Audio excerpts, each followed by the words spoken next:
আমাদের বক্তব্য পরিষ্কার করে তুলছি। এই যে 5ই আগস্টের বিপ্লবোত্তর এই বিপ্লবী বাংলাদেশে যে সংবিধান হবে, সেই সংবিধানে এমন ধারা সংযুক্ত থাকতে হবে, কোরআন সুন্নাহ বিরোধী যে কোনো আইন, যে কোনো ধারা, যে কোনো নীতিমালা বাংলাদেশে বাতিল আর অকার্যকর বলে গণ্য হবে।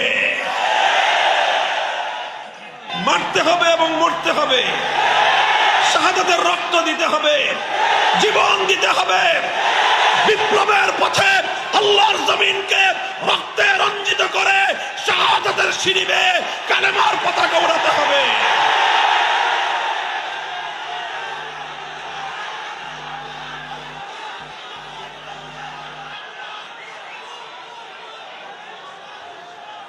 পাঁচই আগস্টের বিপ্লব শুধু কওমি মাদ্রাসার ছাত্ররা করে নাই, বরং 5ই আগস্টের বিপ্লব এদেশের কওমি, আলিয়া, স্কুল, কলেজ, ইউনিভার্সিটির সকল প্রজন্মের ছাত্র জনতা, ইয়াং জেনারেশন, তরুণ প্রজন্ম ঐক্যবদ্ধ হয়ে যে বিপ্লব করেছে, সেই বিপ্লবের অন্যতম চেতনা ছিল আল্লাহর জমিন থেকে সমস্ত তাগুতি শক্তির শেকড় সহ উপড়ে ফেলা। যেই রাষ্ট্রপতি আল্লাহর আইনের বিরুদ্ধে আইন করবে, সেই রাষ্ট্রপতিকে বলা হয় তাগুত। যেই প্রধানমন্ত্রী আল্লাহর কোন আইনকে চ্যালেঞ্জ করবে, সেই প্রধানমন্ত্রীকে বলা হয় তাগুত। যেই মন্ত্রী পরিষদ আল্লাহর আইনের বিরুদ্ধে কোন আইনকে অনুমোদন দিবে, সেই মন্ত্রী পরিষদকে বলা হয় তাগুত।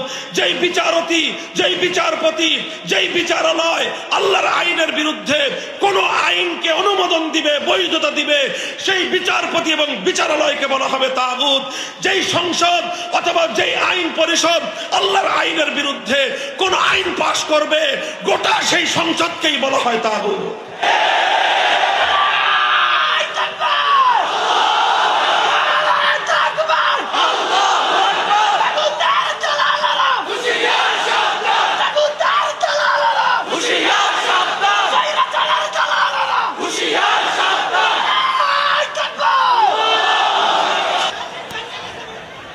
মোহতারাম হযরত সদরে জলসা, বাংলাদেশের অন্যতম শীর্ষ ও প্রবীণ আলেমে দ্বীন, জামিয়া ফয়জুর রহমানের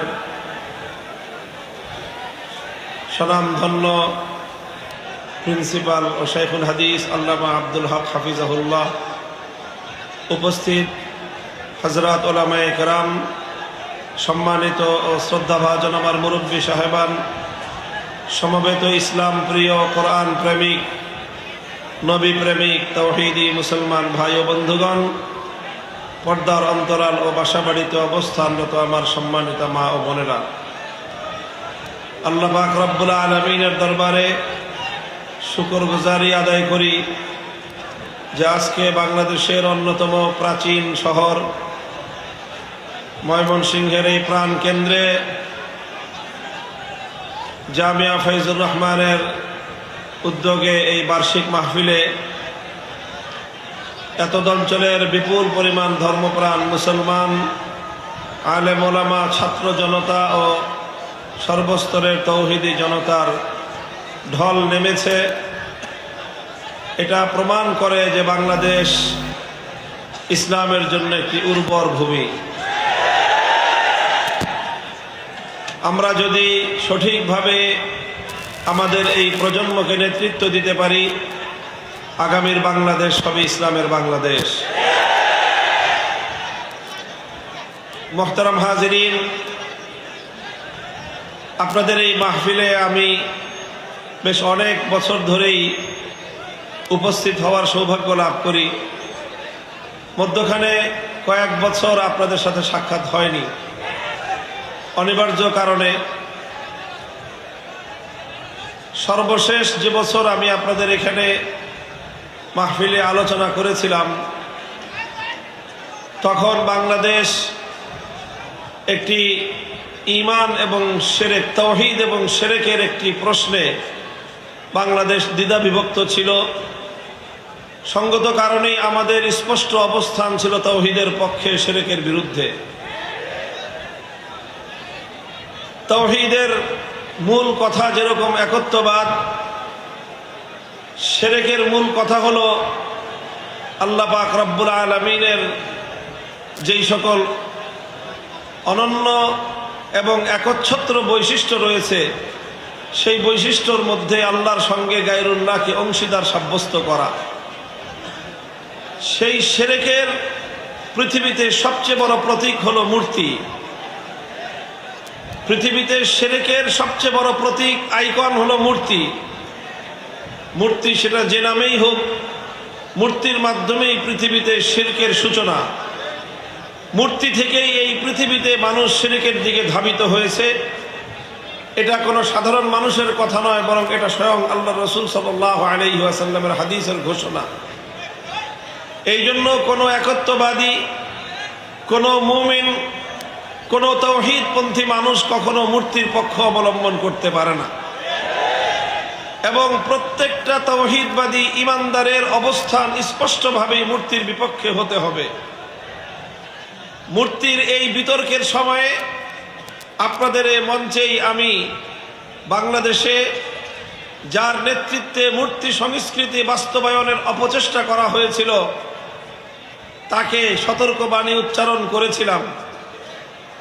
সেই সতর্কবার্তা এটা তাদেরকে বলেছিলাম কল্যাণকামিতার দৃষ্টিতে, কিন্তু তারা বিষয়টাকে ভালো চোখে না নিয়ে তারা সতর্ক হবে তো দূরের কথা, তারা শিরকের পথে অটল থেকে একত্ববাদের কথা বলার অপরাধে, মূর্তির বিরুদ্ধাচরণ করার অপরাধে আমাদের বিরুদ্ধে ঘৃণ্য ষড়যন্ত্রে লিপ্ত হয়েছিল। 4 বছর পরে আজকে কথা বলতে আমাদের কোনো দ্বিধা নেই যে আমরা এর চেয়ে কঠিন পরিস্থিতি হলেও আলহামদুলিল্লাহ কখনোই মূর্তির বিরুদ্ধে আমাদের কণ্ঠে কথা বলতে আমরা দ্বিধা করব না। আল্লাহ পাক রব্বুল আলামিন আমাদের সামান্য কথার এবং সামান্য একটু ত্যাগ আর কোরবানির বদৌলতে আল্লাহ পাক রব্বুল আলামিন অনেক বড় বিজয় দিয়েছেন, যে 1 ঘন্টার ব্যবধানে গোটা বাংলাদেশ মূর্তির অপবিত্রতা থেকে মুক্ত হয়েছে। আমি আপনাদের সামনে এই গভীর রজনীতে সুদীর্ঘ আলোচনা করব না। আপনারা জানেন আমার আলোচনার বিষয়বস্তু সাধারণত চলমান কিছু বিষয় হয়ে থাকে, যে বিষয়গুলোর সাথে সমাজ, রাষ্ট্র, রাজনীতি, আন্তর্জাতিক চলমান প্রেক্ষাপটের একটা প্রেক্ষাপট এবং সেই বিষয়গুলোর আলোচনা থাকে আমার আলোচ্য বিষয়। এগুলো আমরা কেন বলি? যদিও আমাদের এই কথা অনেকের কাছে ভালো লাগে না। অনেকে মনে করে আলেম ওলামারা শুধুমাত্র মাসআলা মাসাইল নিয়েই আলোচনা করবে, আলেম ওলামারা শুধু ধর্মের ইবাদত বিষয়ে কথা বলবে, ইসলামের ইবাদত, নামাজ, রোজা, হজ, যাকাত, পর্দা, পুশিদা, পিতামাতার হক, জাহান্নামের আযাবের ভয়, জান্নাতের আশাবাদের কথা, কবরের কথা, এই সমস্ত কথার মধ্যেই আলেমদের আলোচনা সীমাবদ্ধ থাকবে। এটা আমাদের সমাজের এক শ্রেণীর মানুষের বদ্ধমূল ধারণা। তারা আলেমদের কাছ থেকে সমাজের অসঙ্গতি নিয়ে কথা শুনতে চায় না। তারা ওলামায়ে কেরামের কাছ থেকে রাজনীতির অঙ্গনে নানা ধরনের কুসংস্কারের বিরুদ্ধে আলেমদের প্রতিবাদী কণ্ঠের আওয়াজ তারা শুনতে অভ্যস্ত নয়। কিন্তু ওলামায়ে কেরামকে মনে রাখতে হবে যে আলেম সমাজ সমাজের প্রত্যেকটি অসঙ্গতি নিয়ে কথা বলতে আল্লাহর পক্ষ থেকে আদিষ্ট হয়েছেন। আলেম সমাজ আল্লাহর পয়গম্বরের পক্ষ থেকে জাতির প্রতিটি বিচ্যুতির ব্যাপারে জাতিকে সতর্ক করে সঠিক পথ নির্দেশনা দেওয়ার জন্য আদিষ্ট হয়েছেন।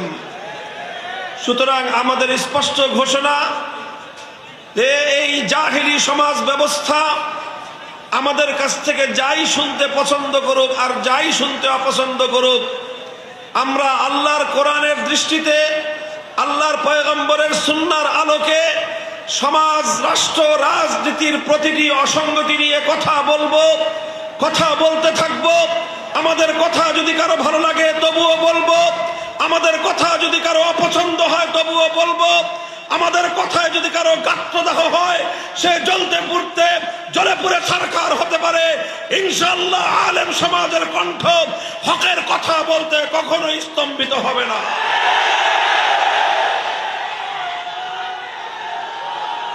মুহতারাম হাজিরিন, ঠিক এমনই একটি প্রসঙ্গ নিয়ে একটি ঐতিহাসিক প্রেক্ষাপট আলোচনা করে বর্তমান সময়ের সবচেয়ে গুরুত্বপূর্ণ জাতীয় যে ইস্যু, সেই বিষয়ে ওলামায়ে কেরামের পক্ষ থেকে প্রতিনিধিত্বশীল কিছু কথা আমি আপনাদের সম্মুখে তুলে ধরব।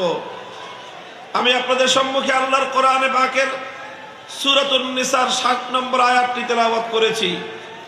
আল্লাহ পাক রব্বুল আলামিন আমার এই তেলাওয়াতকৃত আয়াতের মধ্যে অত্যন্ত ক্ষোভ এবং ঘৃণা নিয়ে এক শ্রেণীর মানুষের ব্যাপারে আশ্চর্য প্রকাশ করেছেন। আল্লাহ বলেছেন, আলাম তারা ইলাল্লাযীনা ইয়াজউমুনা আন্নাহুম আমানু বিমা উনজিলা ইলাইকা ওয়া মা উনজিলা মিন ক্বাবলিক ইউরিদুনা আন ইয়াতাহাকামু ইলাত তাগুতি ওয়া ক্বাদ উমিরু আন ইয়াকফুরু বিহি ওয়া ইউরিদুশ শাইতানু আন ইউদিল্লাহুম দালালাম বাঈদা।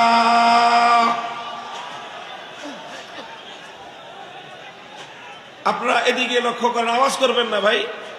টিন ভাঙ্গেন আর বিল্ডিং ভাঙ্গেন, যাই ভাঙ্গেন, আওয়াজ করেন না। শান্ত হন, শান্ত হন। আপনারা কেউ শব্দ করবেন না ভাই, কোনো আওয়াজ করেন না। এগুলো একটা ব্যবস্থাপনার জন্য মাদ্রাসার পক্ষ থেকে, ইন্তেজামিয়ার পক্ষ থেকে এটা দেওয়া হয়েছে। আপনারা বিশৃঙ্খলা করবেন না, মেহেরবানি করে মাহফিলটা আমাদেরকে সমাপ্ত করতে দেন।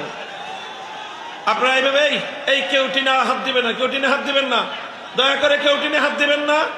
আপনারা পিছন দিকে সরে যান, পিছন দিকে সরে যান, সামনের দিকে চলে যান, নাহলে একটা আওয়াজ শুনতে থাকেন। দেখতে হবে এমন কোনো জরুরি কিছু না। মেহেরবানি করে এত বড় মজমাকে বিশৃঙ্খল করবেন না আপনারা কেউ। এখানে যারা আছেন আর নতুন করে কোনো টিন ভাঙ্গার চেষ্টা করবেন না। আল্লাহ আপনাদের কাছে বিনীত অনুরোধ করতেছি, আপনারা মাহফিলটাকে অল্প কিছু সময় কথা বলবো, এই কথা বলার মধ্যে যদি আপনারা মাঝখানে বিঘ্ন সৃষ্টি করেন, মনোযোগ যদি ডান দিকে বাম দিকে চলে যায়, তাহলে আমি আমার আলোচ্য বিষয়টা আজকের এই উপস্থিতির সামনে আমি পেশ করতে পারবো না। এই জন্য আমি এই ডান দিকে যারা আছেন আর বাম দিকে যারা আছেন টিনের বাইরে, আপনাদের কাছে আমি বিশেষভাবে অনুরোধ করতেছি যে আপনারা কোনো আওয়াজ করবেন না, আপনারা কোনো আওয়াজ করবেন না, ইনশাআল্লাহ। ঠিক আছে তো? যাই করেন, ধাক্কা ধাক্কি যাই করেন, কিন্তু আওয়াজ করেন না। মুহতারাম হাজিরিন, আয়াতের মধ্যে আল্লাহ পাক রব্বুল ইজ্জত বলতেছেন, অত্যন্ত ক্ষোভ এবং ঘৃণা নিয়ে আল্লাহ প্রশ্ন ছুড়ে দিয়েছেন যে তোমরা কি লক্ষ্য করো না যে কিছু মানুষ আছে এমন যারা নিজেদেরকে ইমানদার বলে দাবি করে, ইয়াজউমুনা আন্নাহুম আমানু, তারা দাবি করে তারা ইমানদার, অথচ ইমানদার হিসেবে নিজেদেরকে দাবি করার পরেও ইউরিদুনা আন ইয়াতাহাকামু ইলাত তাগুত, তারা তাগুতের কাছে বিচার চাইতে যায়, তারা তাগুতের কাছে ফয়সালা চাইতে যায়, তারা তাগুতকে বিচারক এবং তাগুতকে তারা শাসক হিসেবে মেনে নেয়। আল্লাহর কোরআন বলতে চায় যে যে ব্যক্তি নিজেকে ইমানদার বলে পরিচয় দিবে সে কশ্চিনকালেও কোনো তাগুতকে মেনে নিতে পারে না। আর যারা তাগুতকে বিশ্বাস করবে তারা কোনোদিন ইমানদার হতে পারে না। আলো আর অন্ধকার যেমন একত্রিত হতে পারে না, সাদা আর কালো যেমন একাকার হতে পারে না, ঠিক তদ্রূপ রাত আর দিন যেমন একসঙ্গে এক সময়ে পাওয়া যেতে পারে না, ঠিক একইভাবে একই সঙ্গে একজন মানুষ ইমানদার এবং তাগুতে বিশ্বাসী হতে পারে না। যারা ইমানদার হয় তারা তাগুতকে অস্বীকারী হয়, যারা তাগুতকে বিশ্বাস করে তারা কশ্চিনকালেও ইমানদার হতে পারে না। বড় আশ্চর্যের বিষয়, বড় দুঃখজনক এবং মর্মান্তিক বিষয় হলো এই, আজ মুসলিম সমাজের মধ্যে শত শত নয়, হাজার এবং লক্ষ নয়, কোটি কোটি মুসলমান এমন রয়েছে যারা নিজেদেরকে ইমানদার বলে পরিচয় দেয়, অথচ তারা তাগুতকে বিশ্বাস করে। তারা তাগুতে বিশ্বাসী হওয়ার কারণে তারা নিজেদেরকে যতই ইমানদার পরিচয় দিক, তাদের আইডেন্টি কার্ডে, তাদের পরিচয়পত্রে যতই ধর্ম হিসেবে মুসলিম লেখা থাকুক, তাদের নাম যতই আব্দুস সালাম, আব্দুল মুমিন এই নাম থাকুক, যখনই তারা তাগুতের উপর বিশ্বাস স্থাপনকারী হবে তখন তারা ইমানদার এবং মুসলিম হতে পারে না। এটা হলো অত্যন্ত গুরুত্বপূর্ণ একটা বিষয়।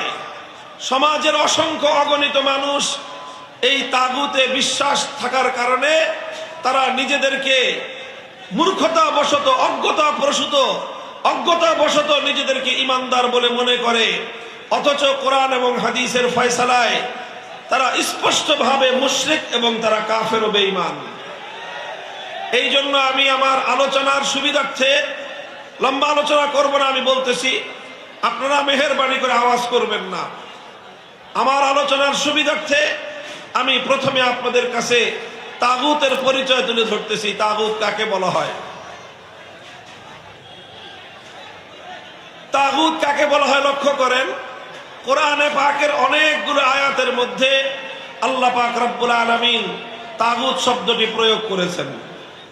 قد تبين الرشد من الغي فمن يكفر بالطاغوت ويؤمن بالله فقد استمسك بالعروة الوثقى। আল্লাহ বলেছেন যে তাগুতকে অস্বীকার করবে আর আল্লাহর উপর ঈমান আনবে সে একটা শক্ত মজবুত হাতলকে ধারণ করলো। অন্য আয়াতে আমার আল্লাহ বলেছেন আল্লাযীনা আমানু ইউকাতিলুনা ফি সাবিলিল্লাহ ওয়াল্লাযীনা কাফারু ইউকাতিলুনা ফি সাবিলিত তাগুত। যারা ঈমানদার তারা লড়াই করে কার পথে? চিৎকার করে বলেন, যারা ঈমানদার তারা লড়াই করে কার পথে?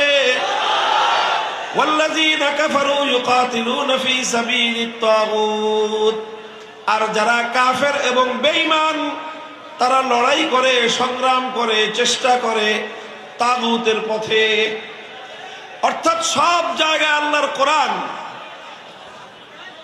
ঈমান বিল্লাহকে এবং তাগুতকে কম্পিটিটিভ অর্থাৎ একটি প্রতিদ্বন্দ্বিতামূলক শব্দ হিসেবে আল্লাহ প্রয়োগ করেছেন। আল্লাহর প্রতিপক্ষ হলো তাগুত, তাগুতের প্রতিপক্ষই হলেন আমার আল্লাহ। সুতরাং দুই প্রতিপক্ষকে যেমন একসঙ্গে কেউ খুশি করতে পারে না, তদ্রূপ যদি কেউ তাগুতকে খুশি করতে চায় কশ্চিনকালেও আল্লাহকে খুশি করতে পারবে না। যারা আল্লাহকে খুশি করতে চাইবে, যারা আল্লাহর সন্তুষ্টি হাসিল করতে চাইবে, যারা আল্লাহকে রাজি করতে চাইবে তারা কশ্চিনকালেও তাগুতকে রাজি করতে পারবে না। কাজেই এই যে দ্বিমুখী একটা চরিত্র মানুষের মধ্যে আছে যে আল্লাহ ভি রাজি রহে শয়তান ভি নারাজ না হো, আল্লাহ সন্তুষ্ট থাকুক শয়তানও যেন বেজার না হয়, এই ধরনের ধোঁকাবাজি আর মুনাফিকি নীতি পরিহার করতে হবে। আর এই মুনাফিকি নীতি মুসলমানদের মধ্যে সবচেয়ে বেশি প্রবিষ্ট আছে। মুসলিম জাতি এবং সমাজের মধ্যে সবচেয়ে বেশি মুনাফিকি নীতি কার্যকর আছে হলো মুসলমানরা তাগুতের পরিচয় জানে না। এই জন্য খুব সংক্ষিপ্তভাবে আমি আপনাদের সামনে তাগুতের পরিচয় তুলে ধরছি। আমি বলছি কোরআনে পাকের অনেকগুলো আয়াতের মধ্যে আল্লাহ পাক রব্বুল আলামিন তাগুতকে আল্লাহর প্রতিপক্ষ হিসেবে সাব্যস্ত করেছেন। এই জন্য কাদিমান ওয়া হাদিসান সাহাবায়ে কেরামের যুগ থেকে আজ পর্যন্ত যারাই পবিত্র কোরআন নিয়ে আলোচনা করেছেন, তাফসীর করেছেন, তারা সকলেই অত্যন্ত গুরুত্বের সঙ্গে তাগুতের পরিচয় তুলে ধরেছেন। এবং সেই সবগুলো কথা একত্রিত করলে তার সারাংশ যেটা দাঁড়ায় সেটা হলো তাগুতের পরিচয় বলা হয়, তাগুত ওই গায়রুল্লাহকে বলা হয়। গায়রুল্লাহ মানে হলো আল্লাহ ভিন্ন পৃথিবীতে যা আছে সবই কি বলেন? আপনার কথা বুঝতেছেন আমার? না শুধু স্লোগান দেওয়ার তালে আছেন? আরে ভাই স্লোগান তো দিতে হবে, আগে কথাটা বুঝে তারপরে শুনে সেই কথার উপর স্লোগান আসবে। এই না বুঝে না শুনে স্লোগান দেওয়ার এই প্রবণতা, এটা আমি একেবারেই পছন্দ করি না। স্লোগান দিতে হবে, শুধু স্লোগান কেন, লড়তে হবে, মারতে হবে এবং মরতে হবে। শাহাদাতের রক্ত দিতে হবে, জীবন দিতে হবে। বিপ্লবের পথে আল্লাহর জমিনকে রক্তে রঞ্জিত করে শাহাদাতের সিঁড়ি বেয়ে কালেমার পতাকা ওড়াতে হবে।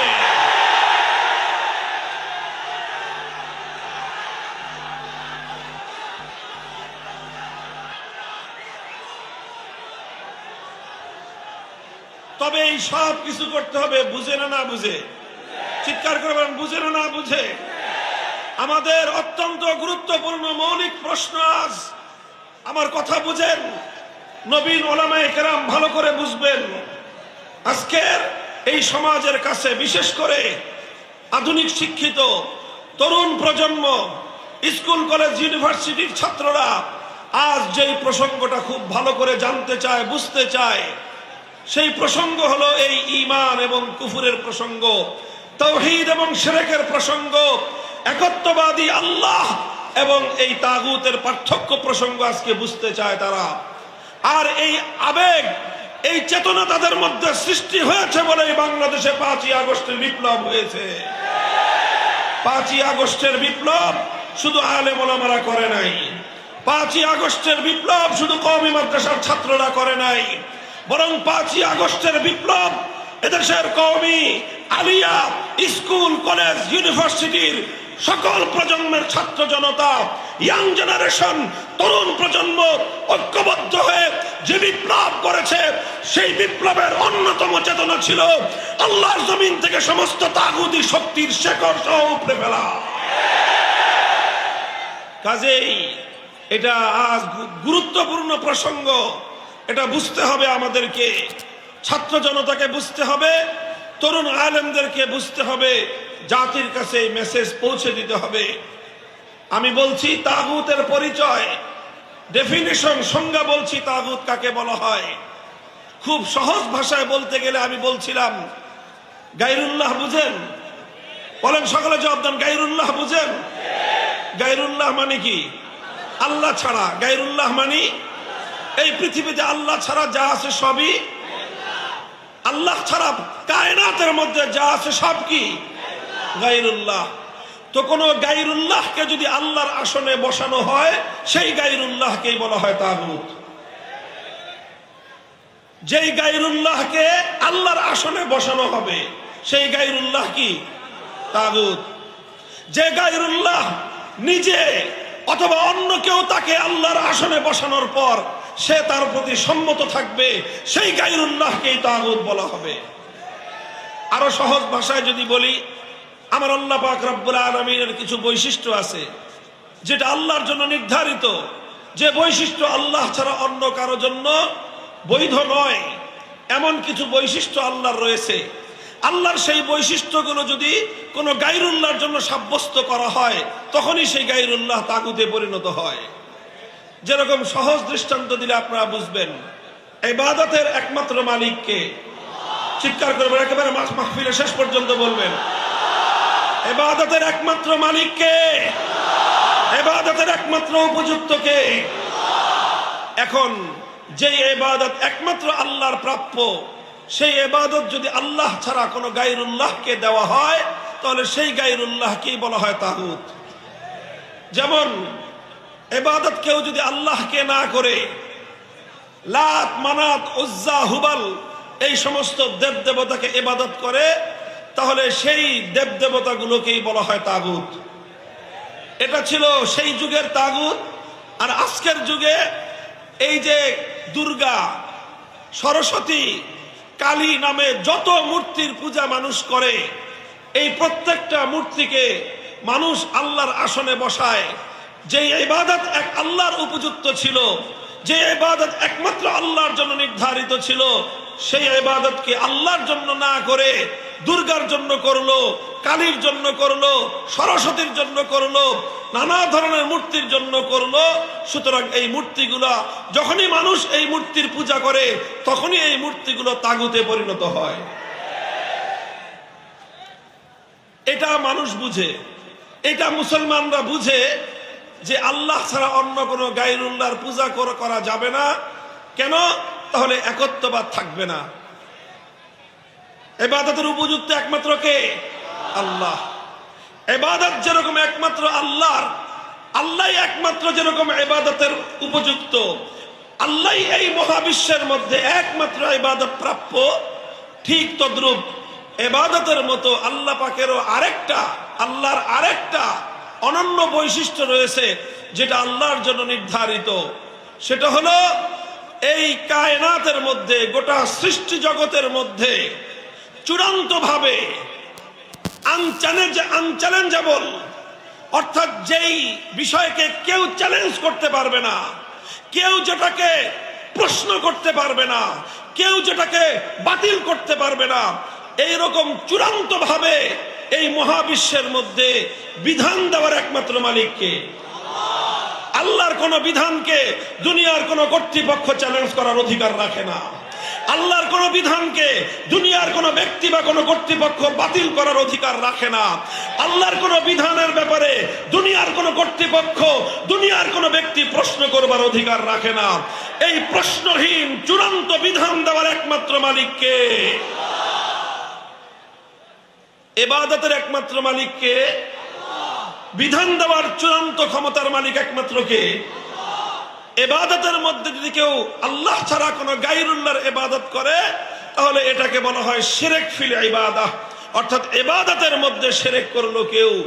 ঠিক তদ্রূপ যেই আইন তৈরি করবার একচ্ছত্র চূড়ান্ত ক্ষমতা আল্লাহর জন্য নির্ধারিত, সেই আইন তৈরি করার ক্ষমতা যদি কেউ আল্লাহ ছাড়া অন্য কোন গায়রুল্লাহকে প্রদান করে, অন্য কোন ব্যক্তি অথবা কোন গোষ্ঠীকে যদি কেউ প্রদান করে, অন্য কোন গোষ্ঠী যদি আল্লাহর কোন আইনকে চ্যালেঞ্জ করে কোন আইন তৈরি করে, তাহলে সেই ব্যক্তি এবং সেই গোষ্ঠীও তাগুতে পরিণত হয়।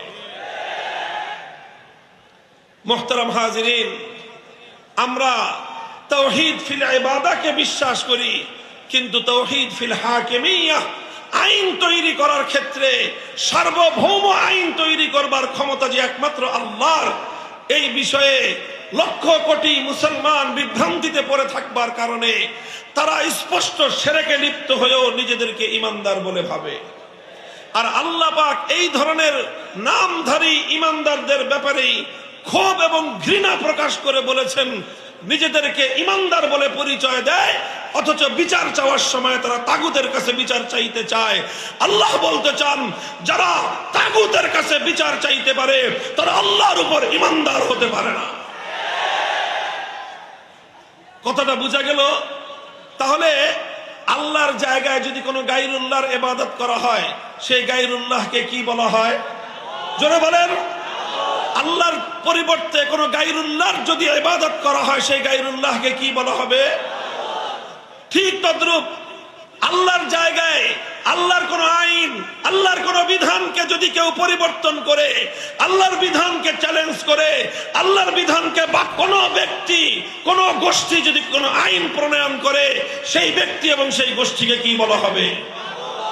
হতে পারে সেই ব্যক্তি কোন রাষ্ট্রের রাষ্ট্রপতি, যেই রাষ্ট্রপতি আল্লাহর আইনের বিরুদ্ধে আইন করবে সেই রাষ্ট্রপতিকে বলা হয় তাগুত।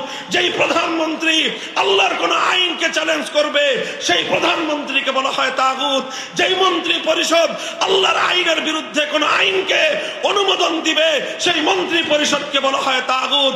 যেই বিচারপতি, যেই বিচারপতি, যেই বিচারালয় আল্লাহর আইনের বিরুদ্ধে কোন আইনকে অনুমোদন দিবে, বৈধতা দিবে, সেই বিচারপতি এবং বিচারালয়কে বলা হবে তাগুত। যেই সংসদ অথবা যেই আইন পরিষদ আল্লাহর আইনের বিরুদ্ধে কোন আইন পাশ করবে, গোটা সেই সংসদকেই বলা হয় তাগুত।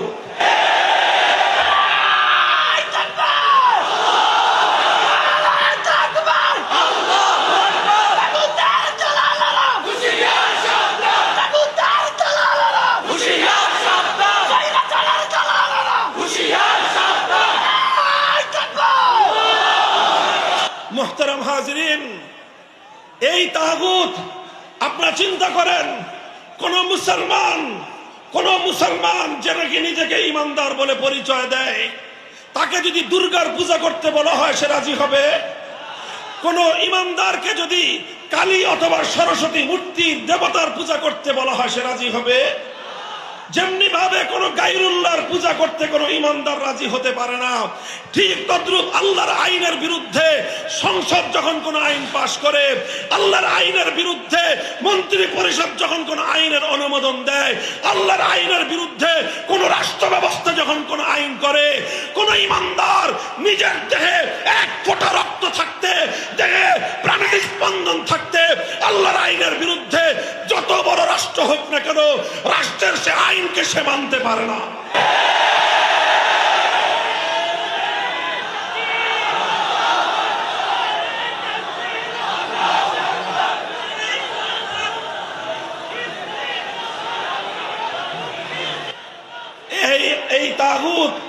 এই তাগুতি ব্যবস্থা তথা আল্লাহর এই পৃথিবীতে, আল্লাহর সৃষ্টি জগতের মধ্যে, আল্লাহর মাখলুকাতের উপর গায়রুল্লাহর আইন চাপিয়ে দেওয়া, এটাই হলো এই পৃথিবীর মানুষের উপর সবচেয়ে বড় জুলুম। লক্ষ্য করে বুঝেন, আল্লাহর মাখলুক সৃষ্টি করলেন কে? এই জমিন সৃষ্টি করলেন কে? এই মানুষ সৃষ্টি করলেন কে? এই মানুষকে লালন পালন করেন কে? এই মানুষের রিজিকের ব্যবস্থা করেন কে? এই মানুষের হায়াত মওতের মালিক কে? সব কিছু আল্লাহ করেন। এই মানুষের জন্য আল্লাহ পাক আগুন পানি বাতাস সৃষ্টি করেছেন। মানুষ আল্লাহর প্রতি মুহূর্তে আল্লাহর রিজিক খেয়ে বেঁচে থাকে। অথচ আল্লাহর সৃষ্টি এই মানব জাতির উপর যখন কিছু গায়রুল্লাহ নিজেদের বানানো আইন চাপিয়ে দেয়, তারা এই মানুষের উপর কত বড় জুলুম করে, খোদার কসম খেয়ে বলি, তাকাদুস সামাওয়াতু ওয়াল আরদ ইয়াতাফাত্তারু, আসমান এবং জমিন ভেঙে পড়ার চেয়েও আরো ভয়ঙ্কর বিষয় হলো মানব জাতির উপর মানুষের বানানো আইন চাপিয়ে দেওয়া। এই অভিশাপ মুসলমানদের মধ্যে দীর্ঘ একটা সময় পর্যন্ত ছিল না। সাহাবীদের যুগে ছিল না, খেলাফতে রাশেদের যুগে ছিল না, খেলাফতে বনু উমাইয়ার যুগে ছিল না, খেলাফতে বনু আব্বাসিয়ার যুগে কোনোদিনও কোনো মুসলমান এ কথা কল্পনাও করতে পারত না যে মুসলিম সমাজের মধ্যে গায়রুল্লাহর কোনো আইনের দ্বারা সমাজ পরিচালিত হবে। সর্বপ্রথম এই অভিশাপ মুসলিম জাতির উপর চেপে বসলো যখন তাতারিরা মুসলমানদের জাতির উপর, তাতারিরা মুসলিম বিশ্বের উপর হামলে পড়লো। তারা আগ্রাসন শুরু করলো, মুসলমানদের খেলাফত ধ্বংস করে, মুসলমানদের খেলাফতের কেন্দ্রবিন্দু বাগদাদকে ধ্বংস করে তারা মুসলিম বিশ্বের বিপুল জায়গা দখল করে তাতারিরা ক্ষমতার মসনদ কেড়ে নিল। আর সর্বপ্রথম এই তাতারি মঙ্গোলি সম্প্রদায় মুসলিম জাতির উপর তাদের তাতারিদের নেতা কুখ্যাত ধ্বংসযজ্ঞবাজ চেঙ্গিস খানের বানানো আইন, যেটা ইতিহাসের পাতায় বলা হয় ইয়াসেক নামক চেঙ্গিস খানের বানানো আইন গ্রন্থ দিয়ে মুসলিম জাতির উপর তারা শাসন এবং আইন কার্যক্রম পরিচালনা করা শুরু করলো। এটাই ছিল ইতিহাসের আলোকে মুসলিম জাতির উপর আল্লাহর আইনের বিরুদ্ধে মানব রচিত আইনের সর্বপ্রথম প্রয়োগ।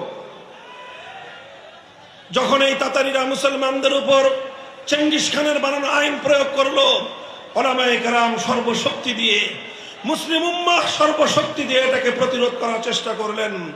গায়রুল্লাহর এই আইনকে রুখে দেওয়ার জন্য প্রতিটি জনপদ থেকে উলামায়ে কেরাম প্রতিটি জনপদ থেকে উলামায়ে কেরাম তারা আওয়াজ উঠালেন।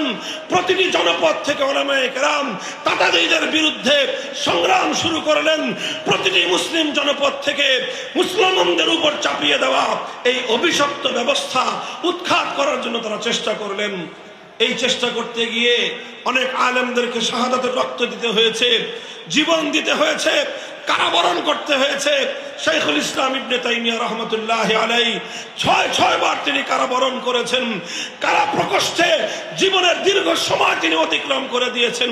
কিন্তু গায়রুল্লাহর আইন, আল্লাহর আইনের পরিবর্তে মুসলিম জাতির উপর চাপিয়ে দেওয়াকে তিনি মেনে নিতে পারেন নাই। উলামায়ে কেরামের এই সংগ্রাম, তাদের এই ত্যাগ আর কোরবানির বিনিময়ে এক সময় আল্লাহ পাক রব্বুল আলামিন মুসলমানদের উপর থেকে এই অভিশাপকে তুলে নিলেন। তাতারিরা ব্যাপকভাবে পরাস্ত হলো, বিভিন্ন যুদ্ধে তাতারিদের পরাজয় ঘটলো, আর অনেক তাতারিরা ইসলাম গ্রহণ করে ইসলামের সুশীতল ছায়ায় চলে আসলো এবং একটা পর্যায়ে গিয়ে খেলাফতে ওসমানিয়া প্রতিষ্ঠিত হলো। একদিকে নামকাওয়াস্তে খেলাফতে বনু আব্বাসিয়া, আরেকদিকে খেলাফতে ওসমানিয়া চলতে থাকলো এবং আবার মুসলমানদের দেশে মুসলিম সমাজে আল্লাহর আইনের দ্বারা জাতি শাসিত হওয়ার সেই সোনালী যুগ আবার ফিরে এলো। এভাবেই চলতে চলতে চলতে চলতে 1757 সালে এই ভারতবর্ষকে দখল করলো ইংরেজ সাম্রাজ্যবাদ, ব্রিটিশ সাম্রাজ্যবাদ আমাদের ভারতবর্ষ দখল করলো। ওদিকে ফ্রান্স সাম্রাজ্যবাদ আফ্রিকার বিভিন্ন মুসলিম অঞ্চলগুলোকে দখল করলো। ইতালি বিশাল মুসলিম এলাকা দখল করে নিল। এইভাবে পশ্চিমা সাম্রাজ্যবাদীরা মুসলিম দেশ এবং মুসলিম জনপদগুলোকে দখল করে করে নিয়ে সেই জায়গাগুলো থেকে আল্লাহর আইনকে উৎখাত করে দিয়ে, কোরআনের শাসন ব্যবস্থাকে উৎখাত করে দিয়ে আল্লাহর আইনের জায়গায় সাম্রাজ্যবাদী ব্রিটিশ আইনের দ্বারা মুসলিম জাতিকে তারা শাসন করতে শুরু করলো। এই অভিশাপ শুরু হলো আমাদের এই পাক ভারত উপমহাদেশে 1757 সালের পরে। যখন এই অভিশপ্ত ধারা শুরু হলো, সর্বপ্রথম শাহ আব্দুল আজিজ মুহাদ্দিস দেহলভী রহমতুল্লাহ আলাইহি তিনি একটা ঐতিহাসিক ফতোয়া দিয়েছিলেন। সেই ফতোয়া হলো এই যে ভারতবর্ষে সংখ্যার দিক থেকে মুসলমান যতই হোক না কেন, সংখ্যার দিক থেকে মুসলমান যতই হোক, মুসলমানদের দেশ হওয়া, মুসলিম দেশ হওয়া, ইসলামী দেশ হওয়ার জন্য সংখ্যায় মুসলমান বেশি প্রয়োজন নয়। আর সংখ্যায় মুসলমান যতই থাকুক, একটি দেশ তখনই ইসলামী দেশ থাকে যখন সেই দেশের শাসনতন্ত্র হয় কোরআনী শাসন, যখন সেই দেশের আইন হয় আল্লাহর আইন। সর্বপ্রথম যখন ব্রিটিশ সাম্রাজ্যবাদীরা মুসলমানদের এই ভারতবর্ষকে দখল করে আল্লাহর আইনের পরিবর্তে ব্রিটিশদের প্রবর্তিত আইন তারা চালু করলো, শাহ আব্দুল আজিজ রহমতুল্লাহ আলাইহি ফতোয়া জারি করলেন, এই দেশ এখন কোটি কোটি মুসলমান থাকতে পারে, কিন্তু এই দেশ আর ইসলামী দেশ নাই। এই দেশ এখন দারুল ইসলাম নয়, এই দেশ এখন দারুল হরব, অর্থাৎ এই দেশ এখন কাফেরদের দ্বারা আক্রান্ত দেশ। কারণ এই দেশে মুসলমান থাকতে পারে, মুসলমানরা নিরাপদ থাকতে পারে, কিন্তু এদেশে ইসলাম নিরাপদ নাই, এদেশে ইসলামের আইন নিরাপদ নাই। যে দেশে ইসলামের আইন নিরাপদ নাই সেই দেশ দারুল হরব।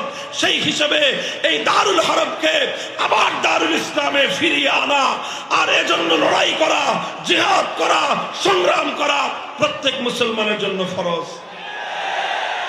এই ফতোয়া জারি করার পর মুসলমানরা আবার আল্লাহর আইন ফিরিয়ে আনার জন্য সংগ্রাম শুরু করলেন, লড়াই শুরু করলেন। লড়াই আর সংগ্রাম চলতে চলতে 1831 সালে বালাকোটে সৈয়দ আহমদ শহীদ রহমতুল্লাহ আলাইহি ইংরেজদের বিরুদ্ধে লড়াই করলেন। উদ্দেশ্য ছিল একটাই, আবার আল্লাহর জমিনে আল্লাহর আইন ফিরিয়ে আনা। সেই বালাকোটে সৈয়দ আহমদ রহমতুল্লাহ আলাইহি শাহাদাত বরণ করলেন। আবার মুসলমানরা নতুন করে লড়াই শুরু করলো, প্রস্তুতি শুরু করলো। আবার 1857 সাল এলো।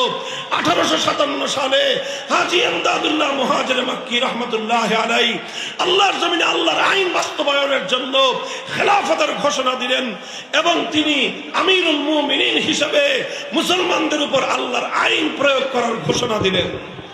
মুহতারাম হাজিরিন, দুর্ভাগ্যজনক আমরা আজকে হাজী ইমদাদুল্লাহ মুহাজির মক্কি রহমতুল্লাহ আলাইহিকে শুধুমাত্র সাইয়্যিদুত তায়েফা, সকল পীরদের পীর হিসেবে আমরা পরিচয় দিয়ে থাকি।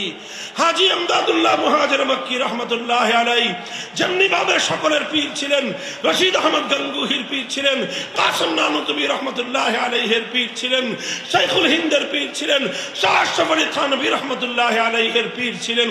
কিন্তু এমনি একদিকে যেমন তার পীরের পরিচয় ছিল, সঙ্গে সঙ্গে তিনি এই উম্মতের, এই ভারতবর্ষের আমিরুল মুমিনিন ছিলেন। তিনি আমিরুল মুমিনিন ছিলেন, তিনি খেলাফত ঘোষণা দিয়েছিলেন।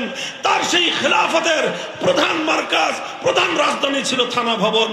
তার একজন প্রধান সেনাপতি ছিল হাফেজ জামান রহমতুল্লাহ আলাইহি। তার খেলাফতের প্রধান বিচারপতি ছিলেন রশিদ আহমদ গঙ্গুহি রহমতুল্লাহ আলাইহি। তার রাষ্ট্রের, তার খেলাফতের প্রধানমন্ত্রী ছিলেন কাসেম নানুতুবি রহমতুল্লাহ আলাইহি। এভাবে হাজী ইমদাদুল্লাহ মুহাজির মক্কি রহমতুল্লাহ আলাইহি তিনি আবার ইংরেজদের বানানো আইন প্রত্যাখ্যান করে বাতিল করে মুসলিম সমাজের মধ্যে আল্লাহর আইন ফিরিয়ে আনার জন্য খেলাফত কায়েম করেছিলেন। আর তিনি যখন এই খেলাফত কায়েম করে আল্লাহর আইন জারি করলেন, ব্রিটিশ সাম্রাজ্যবাদীরা তাদের বিরুদ্ধে হামলা করলো, আক্রমণ করলো, লড়াই হলো, জিহাদ হলো। শামিলির রণাঙ্গনে তার প্রধান সেনাপতি হাফেজ জামিন রহমতুল্লাহ আলাইহি সহ অসংখ্য আলেম ওলামা, অসংখ্য দিনদার মুসলমান বুকের রক্ত দিয়ে আল্লাহর জমিনকে রঞ্জিত করলেন, শাহাদাতের মৃত্যুকে আলিঙ্গন করলেন। হাজার হাজার ওলামায়ে কেরাম ফাঁসি কাস্টে ঝুললেন। বুক খালি হলো ওলামায়ে কেরামের মায়েদের, বিধবা হলেন আলেমদের স্ত্রীরা, ইতিম হলো আলেমদের সন্তানেরা। সমস্ত জুলুম তারা চোখ বুজে সহ্য করলেন, হাসি মুখে তারা বরণ করে নিলেন, কিন্তু এক মুহূর্তের জন্য মানব রচিত আইনের সামনে মাথা নত করেন নাই। তারা শাহাদাত বরণ করলেন, পারলেন না এবারও দ্বিতীয় চেষ্টায়। তখন 1866 সালে নতুন মেহনত শুরু করলেন, দারুল উলুম দেওবন্দ প্রতিষ্ঠা করলেন। উদ্দেশ্য আবার একই, আল্লাহর জমিনে আল্লাহর আইন, আল্লাহর শাসন ফিরিয়ে আনতে হবে, আল্লাহর জমিনে আল্লাহর কোরআনের শাসন ফিরিয়ে আনতে হবে। 1866 সালে দারুল উলুম দেওবন্দ প্রতিষ্ঠিত হয়ে এই সংগ্রাম শুরু হলো। চলতে চলতে চলতে চলতে 80 বছর পরে 1947 সালে ব্রিটিশরা রাজি হলো যে ঠিক আছে, আমরা তোমাদের দেশ ছেড়ে চলে যাব, তোমরাই তোমাদের দেশ যেভাবে ইচ্ছা সেভাবে শাসন করবে। যখন ব্রিটিশরা এই দেশ ছেড়ে চলে যেতে সম্মত হলো, তখন এদেশে বড় বড় দুইটা জাতি ছিল, একটা হলো হিন্দু জাতি আর একটা হলো মুসলিম জাতি। তখন প্রশ্ন আসলো, এই দুই রাষ্ট্র বিশাল ভারত একসঙ্গে থাকবে না হিন্দুদের আলাদা রাষ্ট্র হবে, মুসলমানদের আলাদা রাষ্ট্র হবে? তখন মুসলমানরা সিদ্ধান্ত নিল, অধিকাংশ মুসলিমরা সিদ্ধান্ত নিল যে আমাদের দুনিয়ার এত উন্নতির প্রয়োজন নাই, আমাদের এত বড় রাষ্ট্রের প্রয়োজন নাই, আমাদের জাগতিক এত সমৃদ্ধির প্রয়োজন নাই। আমরা আধা পেট খেয়ে থাকবো, অনাহারে অর্ধাহারে থাকবো, কিন্তু আমরা এমন একটা ভূখণ্ড চাই যেই ভূখণ্ডে আইন হবে আল্লাহর আইন, যেই ভূখণ্ডের শাসন ব্যবস্থা হবে আল্লাহর কোরআনী শাসন ব্যবস্থা। শুরু হলো পাকিস্তান প্রতিষ্ঠার আন্দোলন। এই বাংলাদেশের ছাত্র জনতা, দুঃখজনক ইতিহাস আর তোমার পূর্বপুরুষদের গৌরবজনক ইতিহাসের একটা অধ্যায়। গভীর মনোযোগ দিয়ে শুনো। আল্লাহর জমিনে আল্লাহর কোরআনী শাসন ব্যবস্থা কায়েম করার জন্য এই গোটা ভারতবর্ষে সবচেয়ে বেশি ত্যাগ আর কোরবানি, সবচেয়ে বেশি আত্মত্যাগ, সবচেয়ে বেশি রক্ত যেই জনপদের মানুষ দিয়েছে, সেটা পশ্চিম পাকিস্তানের মানুষ না, সেটা রাওয়ালপিন্ডির মানুষ না, সেটা করাচি আর লাহোরের মানুষ না, সেটা খাইবার পখতুনখোয়া আর সেই বেলুচিস্তানের মানুষ না। আল্লাহর জমিনে আল্লাহর কোরআনের শাসন কায়েম করার জন্য ভারতবর্ষে যে জাতির সবচেয়ে বেশি অবদান, সে জাতি হলো এই পূর্ব বাংলা তথা বাংলাদেশের মুসলিম সমাজ। অত্যন্ত গৌরবজনক ইতিহাস আমাদের পূর্বপুরুষদের ইতিহাস। আমাদের পূর্বপুরুষরা তারাই বাড়ির কাছের কলকাতাকে লাথি মারলো, বললো যে তোমাদের সঙ্গে আমরা থাকবো না। বাড়ির কাছের দিল্লির সঙ্গে আমরা সম্পর্ক ছিন্ন করলাম। বিশাল ভারত রাষ্ট্র, যেই ভারত রাষ্ট্র আমাদের বাংলা জনপদের চারিদিক থেকে ঘেরাও করে আছে। আমরা এই ভারতের সঙ্গে থাকলে অনেক বড় রাষ্ট্র পেতাম, আমরা ভারতের সঙ্গে থাকলে অনেক বড় দেশ পেতাম, ভারতের সঙ্গে থাকলে পৃথিবীতে আমরা অনেক বড় রাষ্ট্রের নাগরিক হিসেবে সারা দুনিয়াতে আমরা চলাফেরা বিচরণ করতে পারতাম। কিন্তু আমাদের পূর্বপুরুষরা, তোমাদের পূর্বপুরুষরা বাড়ির কাছের দিল্লি আর বাড়ির কাছের ভারতবর্ষকে লাথি মেরে 2000 কিলোমিটার দূরের সেই পশ্চিম পাকিস্তানিদের সঙ্গে হাতে হাত রেখেছিল। এ কারণে নয় যে ওরা পশ্চিম পাকিস্তানি খান পাঠান, শুধু একটা কারণে, ওদের পরিচয় মুসলমান, আমাদের পরিচয় মুসলমান।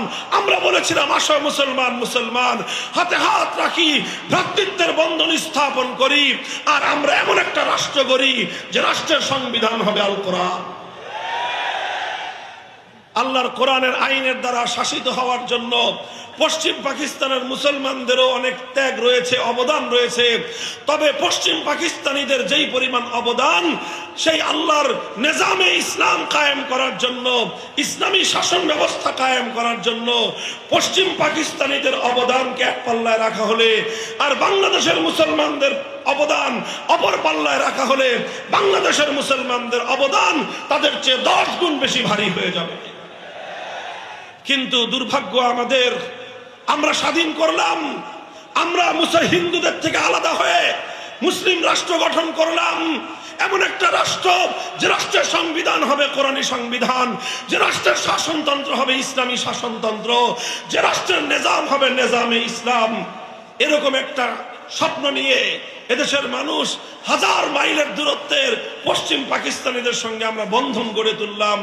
কিন্তু দুর্ভাগ্য, পশ্চিম পাকিস্তানিরা আমাদের 1947 সালের 15ই আগস্টের স্বাধীনতা অর্জন হওয়ার পর থেকেই ওরা আমাদের সঙ্গে বিমাতা সুলভ আচরণ শুরু করলো, বিশ্বাসঘাতকতা শুরু করলো, গাদ্দারি করা শুরু করলো। আমাদের আলেম সমাজ বারবার তাদেরকে বলল, অঙ্গীকার পুরা করো, জাতির সঙ্গে যে ওয়াদা করে পাকিস্তান গঠন করেছিলে, মুসলমানদের জন্য একটা ভূমি হবে, ভূখণ্ড হবে, একটা দেশ হবে, যেই দেশের শাসনতন্ত্র হবে ইসলামী শাসনতন্ত্র, যেই দেশের আইন হবে আল্লাহর কোরআনের আইন, সেই অঙ্গীকার তোমরা পূরণ করো। পশ্চিম পাকিস্তানি রাষ্ট্রনায়করা বলতো হুজুরদেরকে যে হুজুর আর কয়েকটা দিন সবুর করেন। কেন সবুর করব? তারা বলতো যে রাষ্ট্রটা এখনো শিশু রাষ্ট্র, তো এখনো শিশু রাষ্ট্র হওয়ার কারণে এখন যদি আমরা এই রাষ্ট্রের মুসলমানি করাই তাহলে এই রাষ্ট্রটা টিকবে না।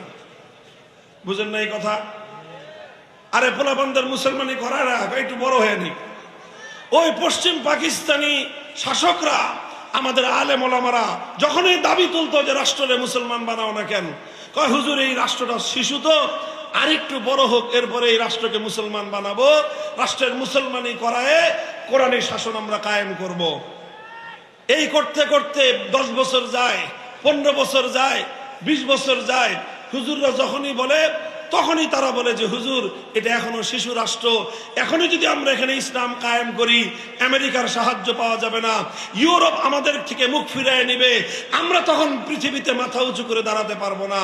এই নানা রকম অজুহাতে, ছলচাতুরি দিয়ে, অজুহাত দেখিয়ে এদেশের মুসলমানদেরকে 24 বছর পর্যন্ত বঞ্চিত করে রেখেছে। এদেশের মুসলমানদের সঙ্গে 24 বছর পর্যন্ত গাদ্দারি আর বিশ্বাসঘাতকতা করেছে। আমার আব্বাজান মরহুম হযরত শাইখুল হাদিস আল্লামা আজিজুল হক রহমাতুল্লাহি আলাইহি একটা কৌতুক করে এই ক্ষেত্রে একটা কথা বলতেন যে 24 বছর একই গান শুনাইলো যে রাষ্ট্র এখনো শিশু। যেই ছেলে 24 বছরেও শিশু থাকে ও বালেগ হয় না, বললেন যে এটা 90 বছরে আর বালেগ হবে না। কাজে এই রাষ্ট্র আর রাখার দরকার নাই। যেই পাকিস্তান আল্লাহর কোরআনের বিধান বাস্তবায়নের অঙ্গীকার করে প্রতিষ্ঠিত হয়েছিল, 24 বছর পর্যন্ত রাষ্ট্র যদি শিশুই থাকে তাহলে 24 বছরের যে রাষ্ট্র বালেগ হয় না, 24 বছরের যে রাষ্ট্র সে তার প্রাপ্তবয়স্ক হয় না, সে রাষ্ট্রের প্রয়োজন নাই। পাকিস্তান ভেঙ্গে খান খান করে দাও। যখন এইভাবে আলেম সমাজ পাকিস্তানের প্রতি তাদের অনাস্থা জ্ঞাপন করলেন, মুসলমানরা 24 বছর পর্যন্ত কোরআনী সংবিধান চেয়েছে, বারবার তারা বঞ্চিত হলো। মুসলমানদের হৃদয়ে ক্ষোভ পুঞ্জীভূত হতে থাকলো। এই সময়ে 1970 সালে এই বঙ্গ জনপদের একজন লিডার, একজন নেতা, তিনি জাতিকে আশ্বস্ত করার জন্য একটা ঘোষণা দিলেন। সেই ঘোষণা হলো যে আমরা যদি বিজয়ী হতে পারি তাহলে কোরআন সুন্নাহ বিরোধী কোনো আইন করব না, কোরআন সুন্নাহ বিরোধী কোনো আইন করবেন না। এই কথাটা কে বললেন? শেখ মুজিবুর রহমান সাহেব। তিনি এই তার জন্মের ইতিহাসে সবচেয়ে ভালো কোনো কাজ যদি করে থাকেন তাহলে তার এই ভালো কাজটা ছিল 1970-এর জাতীয় নির্বাচনের সময় জাতির সঙ্গে তিনি একটা অঙ্গীকার করেছিলেন যে কোরআন সুন্নাহ বিরোধী কোনো আইন তিনি করবেন না।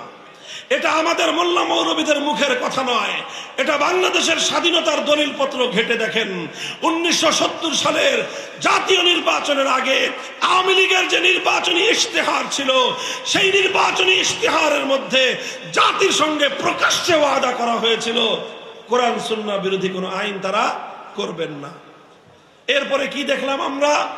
তিনি নির্বাচনে পাশ করলেন, বিজয়ী হলেন, মানুষ অন্ধভাবে তাকে ভোট দিল, বিপুল পরিমাণ ভোট পেয়ে মানুষের জনসমর্থন নিয়ে নির্বাচিত হলেন।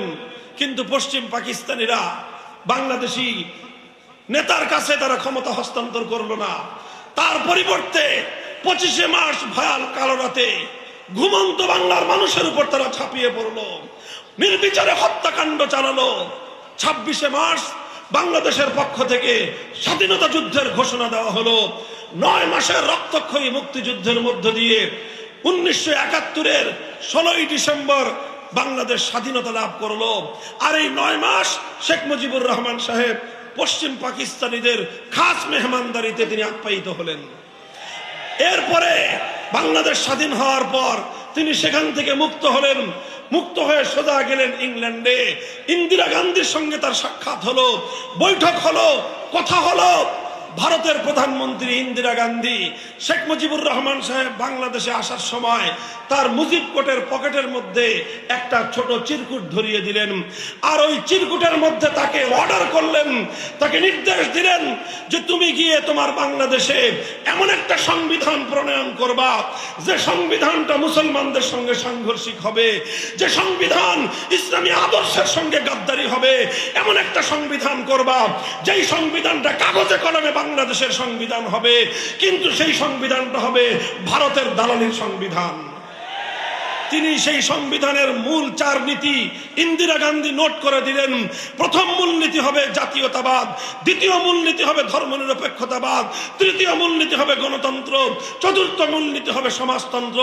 জাতীয়তাবাদ, ধর্মনিরপেক্ষতাবাদ, গণতন্ত্র আর সমাজতন্ত্রের মতো কয়েকটা কুফরি মতবাদ নিয়ে 72 সালে শেখ মুজিবুর রহমান সাহেব কিছু চেলা চামুন্ডাদেরকে দিয়ে একটা সংবিধান প্রণয়ন করলেন, যেই সংবিধানের মধ্যে সর্বপ্রথম 70-এর জাতীয় নির্বাচনের আগে তিনি জাতির সঙ্গে যে অঙ্গীকার করেছিলেন কোরআন সুন্নাহ বিরোধী কোনো আইন করবেন না, সর্বপ্রথম তিনি সেই সংবিধানে ইসলামী রাজনীতিকে নিষিদ্ধ ঘোষণা করে আল্লাহর কোরআনের আইনের সঙ্গে সবচেয়ে বড় গাদ্দারি আর বিশ্বাসঘাতকতা করলেন। যারা শেখ মুজিবুর রহমান সাহেবের আদর্শের রাজনীতি করতেন বা করেন, আমি জানি আমার এই কথা আপনাদের গায়ের মধ্যে অ্যালার্জির চুলকানির উপদ্রব করতে পারে। আপনারা অ্যালার্জির চুলকানির ঔষধ খাবেন, আমাদের ব্যাপারে ক্ষিপ্ত হওয়ার চেষ্টা করবেন না। যদি সামর্থ্য থাকে প্রমাণ দিয়ে কথা বলুন। 1970 সালে তিনি এই কমিটমেন্ট করেন নাই, বলুন।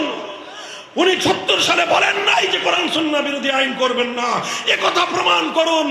এরপরে আবার 72 সালে ইসলামী রাজনীতি তিনি নিষিদ্ধ করেন নাই, এ কথা প্রমাণ করুন। তিনি ধর্মনিরপেক্ষতার মতো কুফরি একটা মতবাদ দিয়ে মুসলিম দেশের সংবিধানকে কলুষিত করলেন, কলঙ্কিত করলেন, জাতির সঙ্গে গাদ্দারি করলেন, বিশ্বাসঘাতকতা করে ভিনদেশী ভারতের প্রধানমন্ত্রীর সেবা দাসত্বের পরিচয় দিলেন। এটা হলো আমাদের জন্য দুর্ভাগ্যজনক ইতিহাস, মর্মান্তিক ইতিহাস।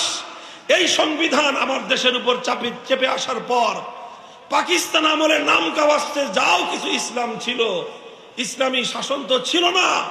এখন বাংলাদেশে এসে কোরআন সুন্নাহ বিরোধী কোন আইন তৈরি না করার অঙ্গীকার করার পর তিনি যেটা করলেন সেটা হলো আক্ষরিক অর্থে বাংলাদেশে ইসলামকে তিনি নিষিদ্ধ করলেন। এর ফলাফল তিনি পেলেন, বেশি দিন লাগে নাই। 15ই আগস্ট 1975 সালে হিসাব নিকাশ পরিপূর্ণ তাকে আল্লাহর পক্ষ থেকে চুকায় দেওয়া হলো। গাদ্দারির পরিণাম তিনি পরিপূর্ণভাবেই পেলেন। এ কথা বলতে আমাদের কোনো দ্বিধা নাই। শেখ মুজিবুর রহমান সাহেব 72 সালে জাতির সঙ্গে গাদ্দারি করেছিলেন। এই কথা দ্ব্যর্থহীন ভাবে বলতে হবে। যার রক্তের সঙ্গে, যার রাজনীতির ইতিহাসের সঙ্গে, জাতির সঙ্গে গাদ্দারির ইতিহাস থাকে, সে কশ্চিনকালেও কোন জাতির পিতা হতে পারে না।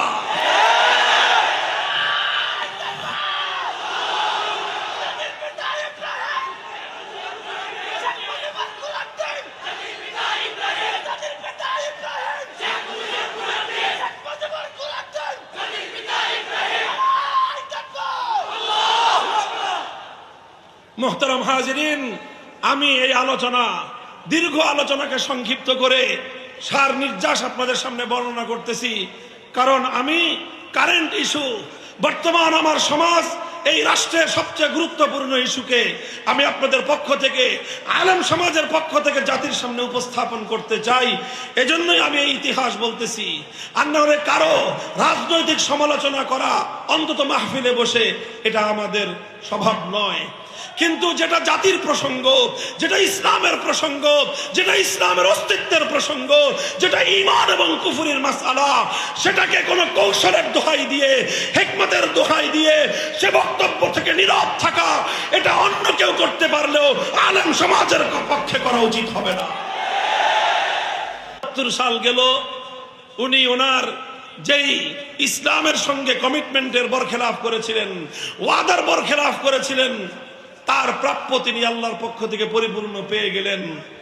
পরবর্তী রাষ্ট্রনায়ক যারা আসলো, তারা নামকা ওয়াস্তে কিছু সংস্করণ আনার চেষ্টা করলো। এমন কিছু সংস্কার আনলেন যেই সংস্কারের মাধ্যমে অনেক কিছু হওয়া সম্ভব ছিল, কিন্তু সংবিধানের মধ্যে স্ববিরোধিতার কারণে মুসলমানরা, এদেশের মুসলিম জাতিসত্তা গঠনের হাজার বছরের যে প্রয়াস ছিল, সেই প্রয়াস এবং সেই চেষ্টা বারবার মুখ থুবড়ে পড়েছে। যা আমাদের সংবিধানে নতুন করে সংযুক্ত হলো বিসমিল্লাহির রহমানির রহিম। আমাদের সংবিধানে ধর্মনিরপেক্ষতাকে বাতিল করে দিয়ে আল্লাহর উপর অবিচল আস্থা এবং বিশ্বাস সংযুক্ত হলো। এরপরে রাষ্ট্রধর্ম ইসলাম হলো। এগুলো সামান্য সামান্য অগ্রগতি ছিল। তবে বাংলাদেশের আইনের মধ্যে আল্লাহর আইন বিরোধী কোন আইন তৈরি না করতে পারার এই ঈমানের অনিবার্য ধারা কখনোই বাংলাদেশের সংবিধানে বিগত 53 বছর সংযুক্ত হয় নাই। অথচ এই না থাকার কারণে, সংবিধানের মধ্যে আল্লাহর আইন বিরোধী আইন তৈরি করার অবকাশ থাকার কারণে, আর এই সংবিধানের মধ্যে জনগণকে সার্বভৌম ক্ষমতার মালিক বলার কারণে, ভাই কথাটা বুঝেন, এক দুর্গাকে পূজা করলে মানুষ একত্ববাদী থাকে? একটা দুর্গাকে আল্লাহর জায়গায় বসালেন, মানুষ আর ইমানদার থাকে? জবাব দেন সবাই বুঝে শুনে। কেউ যদি শুধুমাত্র একটা মূর্তিকে পূজা করলো, সে আল্লাহর স্থানে একটা মূর্তিকে বসালো, তাহলে সেই মানুষটা যদি ইমানদার না থাকতে পারে, আর সেই একই কাজ যে আইন তৈরি করবার সার্বভৌম ক্ষমতা একমাত্র কার? তাহলে আপনি যখন এক আল্লাহর সার্বভৌম ক্ষমতার, সার্বভৌম আইন তৈরি করার আল্লাহর একমাত্র ক্ষমতাকে আল্লাহর কাছ থেকে কেড়ে নিয়ে আপনি যখন 18 কোটি 20 কোটি জনগণকে দিয়ে দিলেন, আপনি 20 কোটি দুর্গার পূজা করলেন। এক দুর্গাকে পূজা করে যদি হিন্দুরা মুশরিক হয়, তাহলে আপনি 20 কোটি দেবতা বানায় আল্লাহর সমকক্ষ সাব্যস্ত করে আপনি কিভাবে ইমানদার থাকতে পারেন? এটা অন্য কারো বুঝে আসলেও আল্লাহর কোরআন এ কথাকে সমর্থন করে না। আজ আমরা এই অভিশপ্ত ধারায় রয়েছি। আমাদের বাংলাদেশের সংবিধানের মধ্যে জনগণকে সকল আইনের সার্বভৌম ক্ষমতার মালিক বানানো হয়েছে, আর জনগণের পক্ষ থেকে তাদের ভোটে নির্বাচিত জাতীয় সংসদকে সার্বভৌম ক্ষমতা দেওয়া হয়েছে। অর্থাৎ জাতীয় সংসদের সদস্যরা যেই আইন করবে সেটাই চূড়ান্ত আইন। জাতীয় সংসদ যদি আল্লাহর কোরআনের আইনকে বাতিল করে দেয়, নাউযুবিল্লাহি মিন যালিক, সেই আল্লাহর কোরআনের আইন বাতিল হয়ে যায়।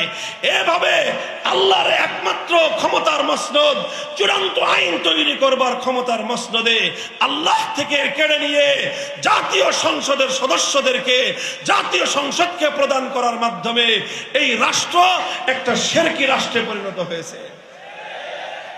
আর এর অভিশাপ প্রতিটা মুসলমানকেই বহন করতে হয়। এর অভিশাপের দায় আমাদের আলেম ওলামা সহ প্রত্যেকটা ধর্মপ্রাণ মুসলমানকেও এই অভিশাপের দায় মাথায় নিয়ে ঘুরতে হয়। বাংলাদেশে অনেক কিছু চাইলেও আমরা করতে পারি না, কারণ সংবিধানের মধ্যে সব কুফরি বিষয়গুলো বাধ্যতামূলক করে দেওয়া হয়েছে। ছোট্ট দুটো দৃষ্টান্ত দিয়ে আমি আপনাদের সামনে, একটু মনোযোগ দিয়ে বুঝেন। আমাদের বাংলাদেশে একটা রাজনৈতিক দল ছিল, ইসলামিক রাজনৈতিক দল, দলটার নাম ছিল ইসলামী শাসনতন্ত্র আন্দোলন। জানেন, আপনি নামটা শুনেছেন?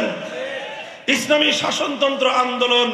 এদেশের শীর্ষস্থানীয় ওলামায়ে কেরাম ঐক্যবদ্ধভাবে এই আন্দোলনটা গড়েছিলেন। কেন? বাংলাদেশে মানব রচিত শাসনতন্ত্র বাদ দিয়ে আল্লাহর আইনের শাসনতন্ত্র তারা বাস্তবায়ন করবেন এই জন্য। কিন্তু যখন এই 111 সরকার রাজনৈতিক দলগুলোকে রাজনীতি করার জন্য নির্বাচন কমিশনের নিবন্ধন বাধ্যতামূলক করে দিল, তখন ইসলামী শাসনতন্ত্রের তৎকালীন দায়িত্বশীল যারা ছিলেন তারা ইসলামী শাসনতন্ত্র নামে নিবন্ধন পাওয়ার জন্য আবেদন করলেন নির্বাচন কমিশনের কাছে।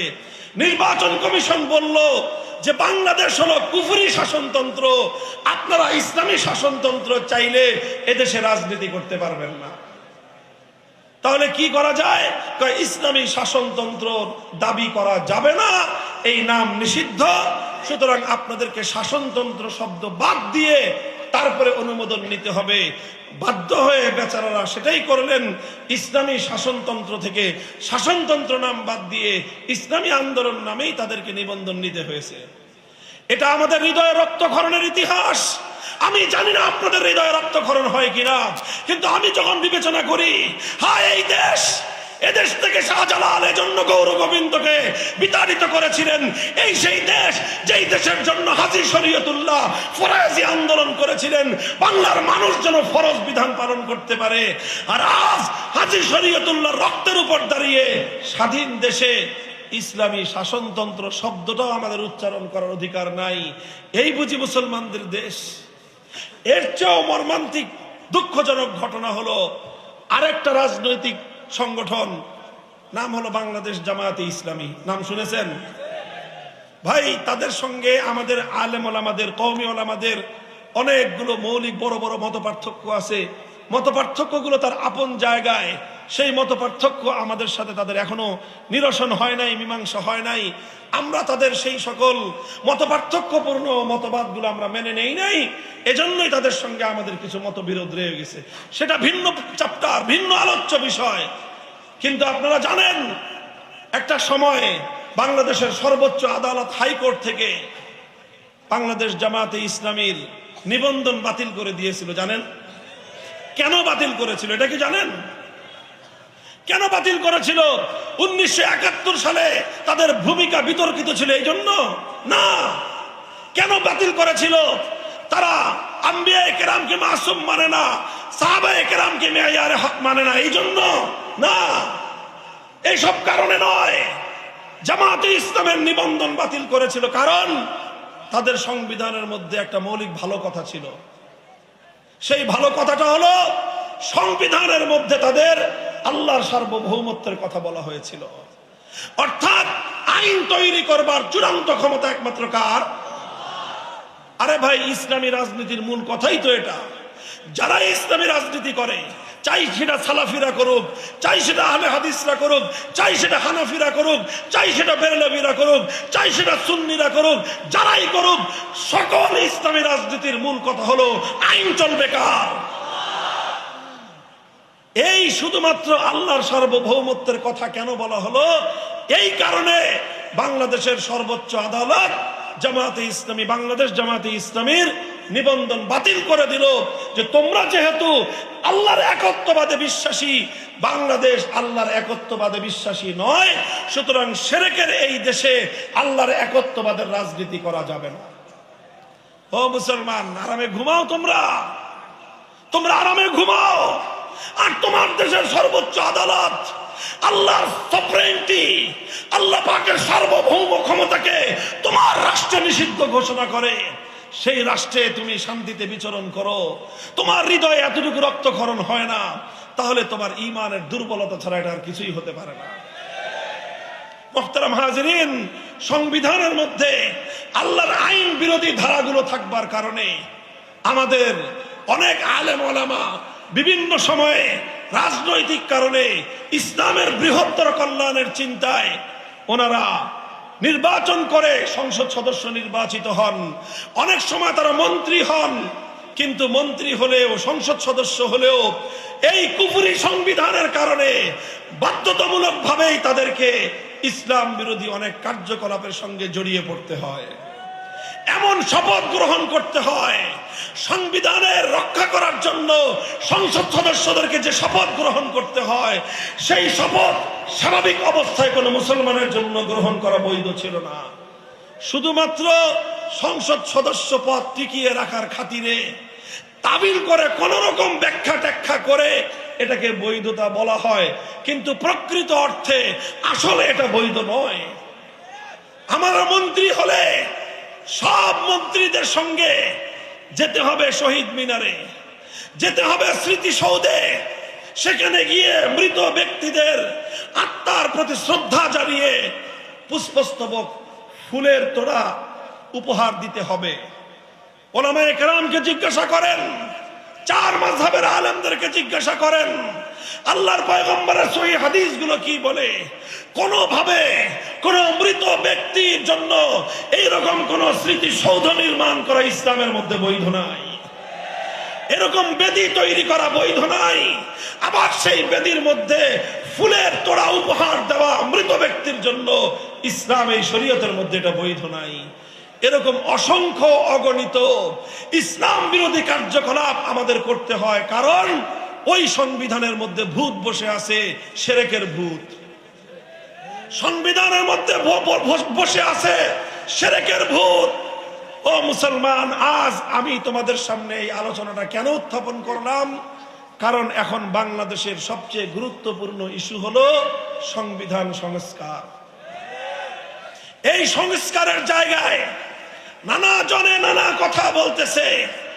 আমাদের লোকজন টেবিলে গিয়ে ফাইলপত্র নিয়ে অনেক ভালো ভালো কথা জমা দিয়ে আসছে, কিন্তু আমাদের অভিজ্ঞতা হলো এই ফাইলপত্র লিখে দিলে, সুন্দর সুন্দর কাগজে সুন্দর সুন্দর কথা লিখে দিলে এই সকল লোকদের কানের মধ্যে আওয়াজ যায় না। এই জন্য আমরা স্পষ্ট ভাষায় আমাদের বক্তব্য পরিষ্কার করে তুলছি। এই যে 5ই আগস্টের বিপ্লবোত্তর এই বিপ্লবী বাংলাদেশে যে সংবিধান হবে, সেই সংবিধানে এমন ধারা সংযুক্ত থাকতে হবে, কোরআন সুন্নাহ বিরোধী যে কোনো আইন, যে কোনো ধারা, যে কোনো নীতিমালা বাংলাদেশে বাতিল আর কার্যকর বলে গণ্য হবে। এই ধারা সংযুক্ত করতে হবে। আর জাতির পিতার প্রশ্নের স্থায়ী সমাধান করতে হবে। আমরা বিতর্কিত এক ব্যক্তিকে যেরকম জাতির পিতা মানি না, ঠিক আবার অনেকে আমেরিকান মডেলে 14টা পিতা জাতির কান্দে বসায় দেওয়ার ধান্দা করতেছে। আমরা এক বাপও মানি না, এই বিতর্কিত বাপ। আর এই বহু বাপের জাতি হওয়ার এই থিওরিকেও বাংলাদেশের মানুষ এটাকে অ্যাকসেপ্ট করবে না।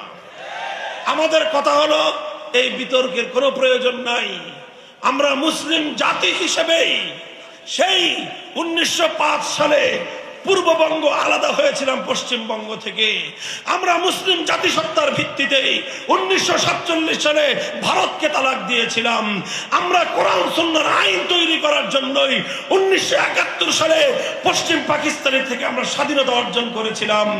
সুতরাং আমরা মুসলিম জাতিসত্তার পরিচয় নিয়ে আমরা আমাদের জাতীয় পরিচয় গড়ে তুলতে চাই। আর মুসলমানদের জন্য আল্লাহর কোরআন স্পষ্ট ভাষায় পিতার পরিচয় দিয়েছেন, মিল্লাত আবিকুম ইব্রাহিম হুয়া সাম্মাকুমুল মুসলিমিন। পৃথিবীতে মুসলমান হিসেবে যারা পরিচিত তাদের সকলের জাতির পিতাকে। সুতরাং ইব্রাহিম আলাইহিস সালাম আমাদের জাতির পিতা, এরপরে আর কোন জাতির পিতার প্রয়োজন নাই।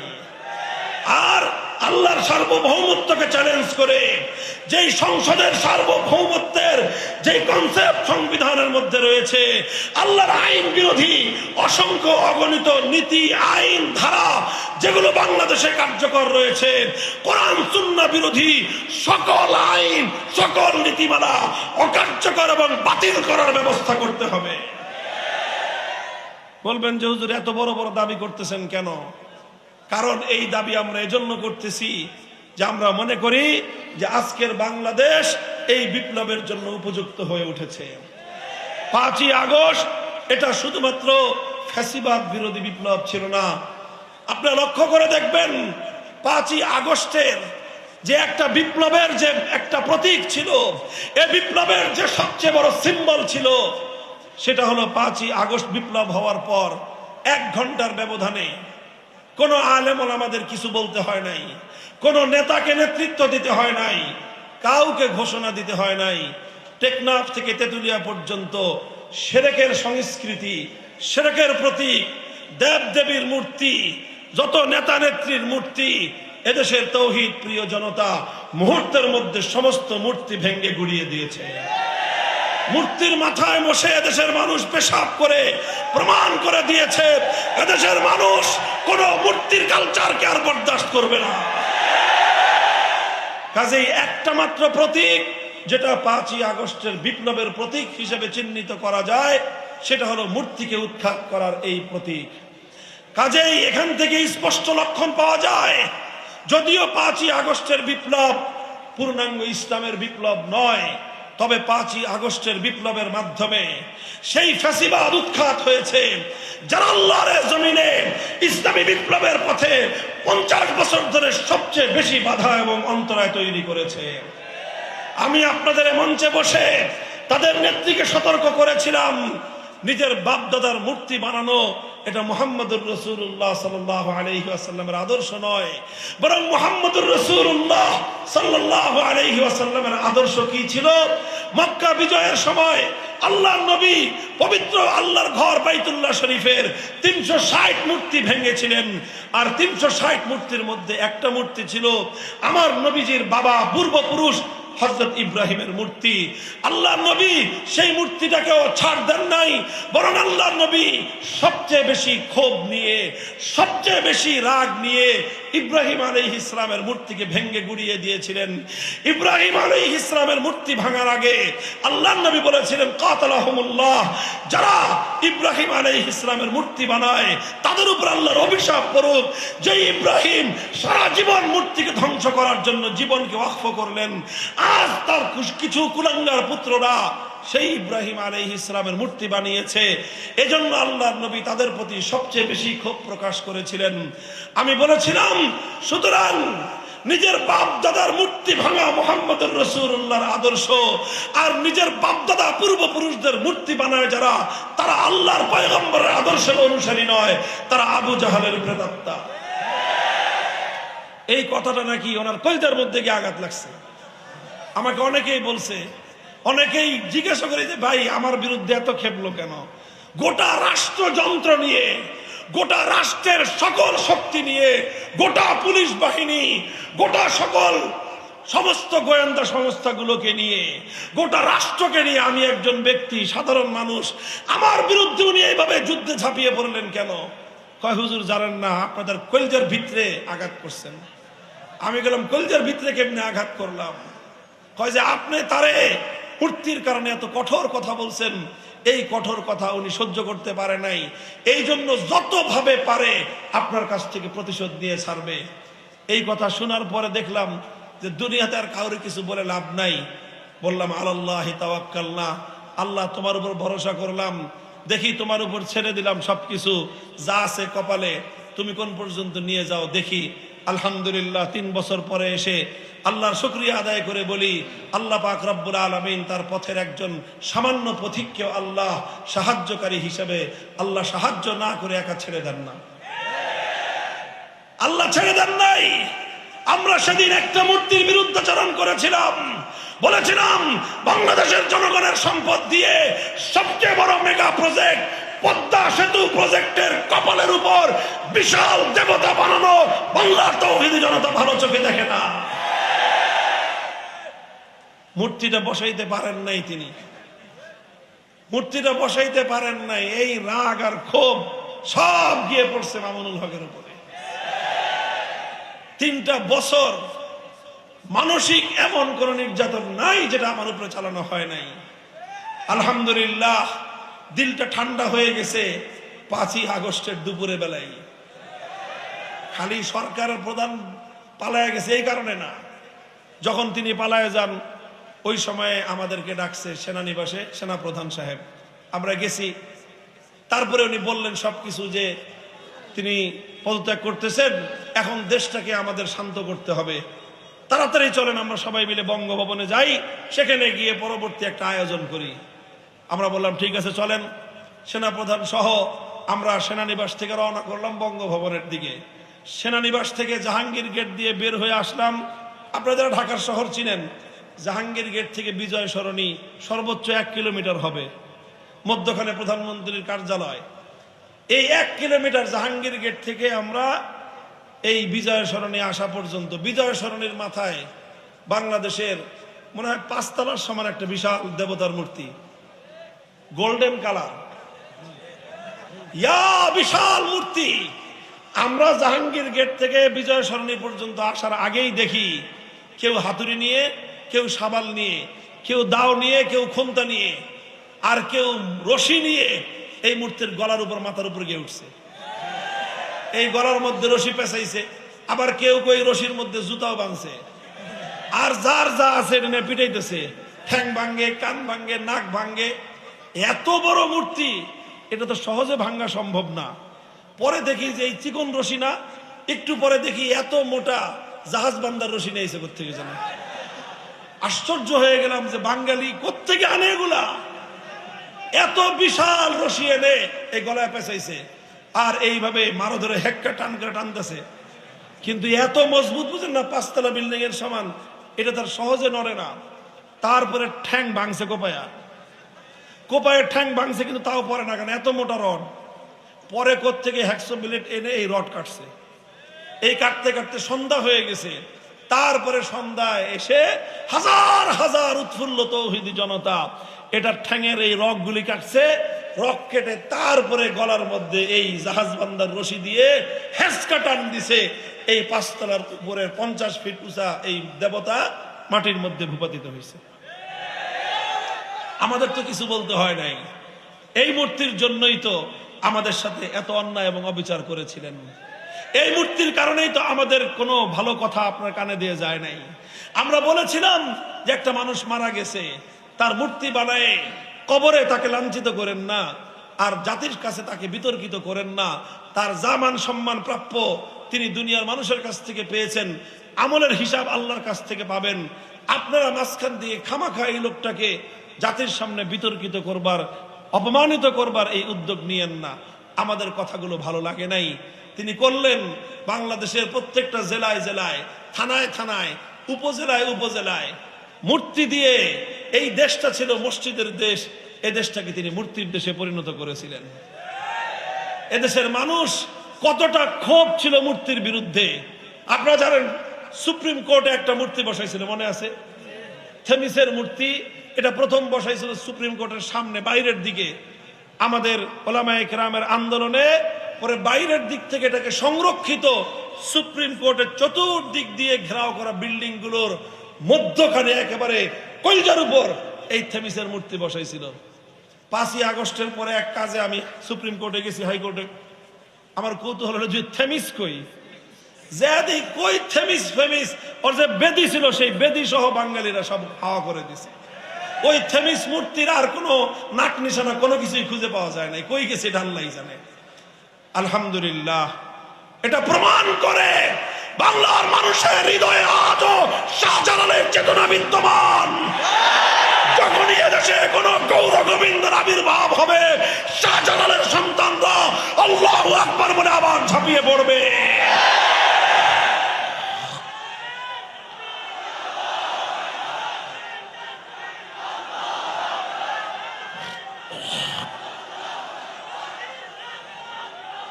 মুহতারাম হাজিরিন, আপনাদের কাছে আমার আখেরি কথা, সর্বশেষ কথা।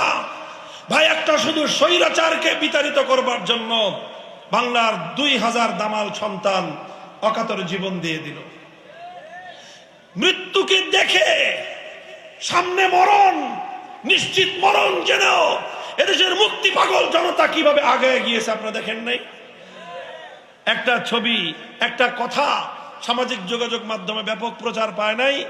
স্বরাষ্ট্রমন্ত্রীকে একজন পুলিশ কর্মকর্তা বলতেছে, স্যার গুলি করি, মরে একটা, বাকিটি যায় না।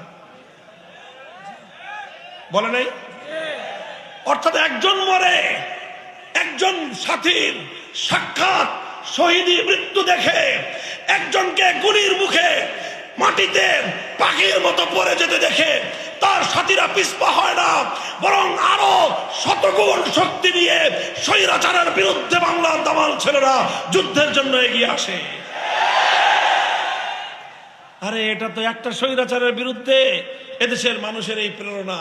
আল্লাহর কসম খেয়ে বলি, হে ওলামায়ে কেরাম, আলেম সমাজ, আমরা শুধু মাদ্রাসার ছাত্রদের কথা জানি। আজ বাংলাদেশের প্রতিটি শিক্ষাঙ্গন, পাবলিক এবং প্রাইভেট বোথ ইউনিভার্সিটিজ, উভয় ধরনের ইউনিভার্সিটিগুলোতে লক্ষ লক্ষ ছাত্ররা আজ প্রস্তুত হয়েছে। তারা ঈমান এবং শিরকের পার্থক্য করতে চায়, তারা হক এবং বাতিলের মধ্যখানে পার্থক্যের রেখা টানতে চায়, তারা তাগুতকে অস্বীকার করে এক আল্লাহর তাওহীদকে প্রতিষ্ঠা করতে চায়। শুধু মাদ্রাসার ছাত্ররা না, পারবা না। তোমরা মাদ্রাসাগুলোকে জঙ্গি প্রজনন কেন্দ্র বলে মাদ্রাসাকে দমন করতে চেয়েছো। প্রতিটি বিশ্ববিদ্যালয়ের চত্বর থেকে আল্লাহর দ্বীনের সৈনিক তৈরি হচ্ছে। এই ধারা ইনশাআল্লাহ আল্লাহ চাহে তো এটা চূড়ান্ত পর্যায়ে পৌঁছবে। ইউরিদুনা লিইউতফিউ নূরাল্লাহি বিআফওয়াহিহিম ওয়াল্লাহু মুতিম্মু নূরিহি ওয়ালাউ কারিহাল কাফিরুন। ওরা অনেক পাগলের মতো চেষ্টা করবে বিশ্ববিদ্যালয়গুলোকে, কলেজ আর ইউনিভার্সিটিগুলোর ছাত্রদের এই ঈমানের দিকে, তাওহীদের দিকে, একত্ববাদের দিকে অপ্রতিরোধ্য এই যাত্রাকে রুখে দেওয়ার সব ধরনের চেষ্টা হবে। কিন্তু ইনশাআল্লাহ যে জাতি একবার হকের সন্ধান পেয়ে যায়, এরা হলো পঙ্গপালের মতো ছুটতে থাকে। পঙ্গপাল যেরকম যখন মোমের আগুন দেখে তখন পৃথিবীর কোনো বাধা এই ছোট্ট পঙ্গপালগুলোকে মোমের আগুনে ঝাঁপিয়ে পড়া থেকে রোধ করতে পারে না। যারা একবার তাওহীদের আলো দেখেছে, যারা একবার ইসলামের এই সৌন্দর্যের প্রতি আকৃষ্ট হয়েছে, যারা একবার তাওহীদের অমীয় সুধা পক্ষে ধারণ করেছে, এ জাতি আজ না হয় কাল আল্লাহর এই জমিনে ইসলামের বিপ্লব আনবেই, বিপ্লব আনবেই, বিপ্লব আনবেই ইনশাআল্লাহ।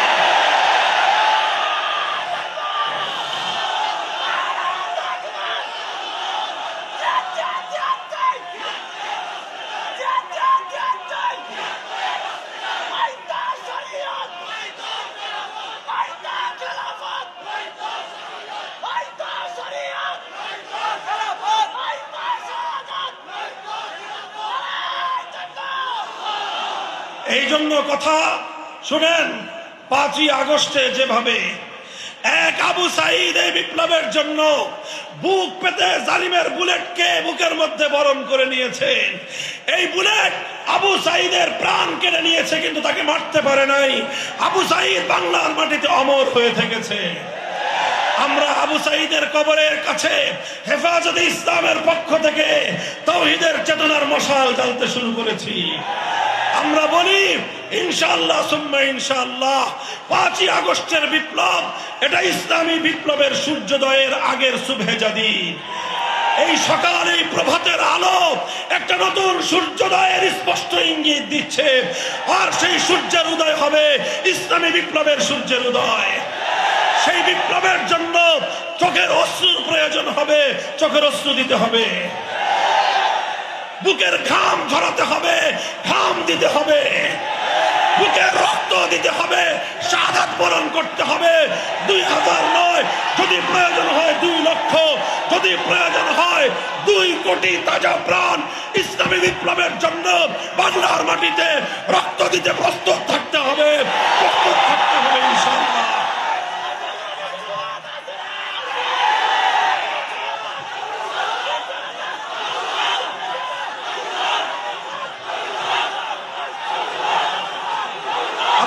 কবুল করেন। শুনেন, প্রস্তুতি গ্রহণ শুরু করেন, প্রস্তুতি গ্রহণ শুরু করেন। আমরা এদেশে গণবিপ্লবের মাধ্যমে, জনতার বিপ্লবের মাধ্যমে রাষ্ট্র ক্ষমতা ইসলামকে কায়েম করবো ইনশাআল্লাহ। কোন আপোষকামিতার মাধ্যমে নয়, আপোষকামিতার চোরাই পথে নয়, কোন কুফরি মতবাদের কাছে মাথা নত করে নয়। গণবিপ্লবের মাধ্যমে রক্তের স্রোত বেয়ে ইসলাম রাষ্ট্র ক্ষমতায় অধিষ্ঠিত হবে ইনশাআল্লাহ। প্রস্তুতি নেন, প্রস্তুতি ইনশাআল্লাহ। কাজী আছেন তো? আল্লাহ পাক কবুল করেন, তৌফিক দান করেন। আমার জন্য আফিয়াতের দোয়া করবেন, কবুলিয়তের দোয়া করবেন। কথা যা বললাম সেই কথার জন্য যেন সর্বপ্রথম আমি, এরপরে আমার সন্তানরা যেন প্রস্তুত থাকি। আল্লাহ আমাদেরকে কবুল করুন। ওয়া আখিরু দাওয়ানা আলহামদুলিল্লাহি রাব্বিল আলামিন। সুবহানাল্লাহি ওয়া বিহামদিহি সুবহানাল্লাহ।